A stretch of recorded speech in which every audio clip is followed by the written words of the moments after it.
গাড়ি চালাতে গিয়ে মোবাইল ব্যবহার, অতিরিক্ত রাতের ড্রাইভিং আর ব্যস্ত সড়কে অসতর্কতা, এসব কারণেই যুক্তরাষ্ট্রের সবচেয়ে ঝুঁকিপূর্ণ ড্রাইভিং শহরগুলোর তালিকায় উঠে এসেছে ওয়াশিংটন ডিসি। বীমা প্রতিষ্ঠান অল স্টেটের নতুন প্রতিবেদনে উঠে এসেছে চাঞ্চল্যকর এই তথ্য।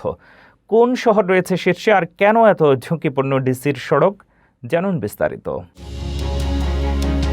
যুক্তরাষ্ট্রের ব্যস্ত শহরগুলোতে গাড়ি চালানো যে দিন দিন আরও কঠিন হয়ে উঠছে তারই প্রমাণ মিলেছে নতুন এক প্রতিবেদনে। বীমা প্রতিষ্ঠান অল স্টেট প্রকাশিত আমেরিকার সবচেয়ে ঝুঁকিপূর্ণ ড্রাইভিং শহর তালিকায় দ্বিতীয় অবস্থানে রয়েছে ওয়াশিংটন ডিসি, আর তালিকার শীর্ষে রয়েছে বোস্টন। প্রতিবেদনটি 2023 সালের জানুয়ারি থেকে 24 সালের ডিসেম্বর পর্যন্ত জমা পড়া যানবাহনের সম্পত্তি ক্ষতির বীমা দাবির তথ্য বিশ্লেষণ করে তৈরি করা হয়েছে।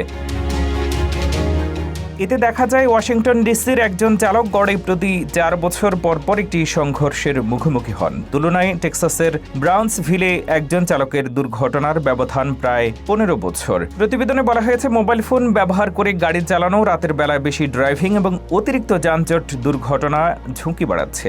এছাড়া রাজধানীর রাস্তায় পথচারী, সাইকেল আরোহী, স্কুটার, উবার, ডোর ড্যাশ চালক এবং মেট্রো বাসের চাপ ও পরিস্থিতিকে আরও জটিল করে তুলছে।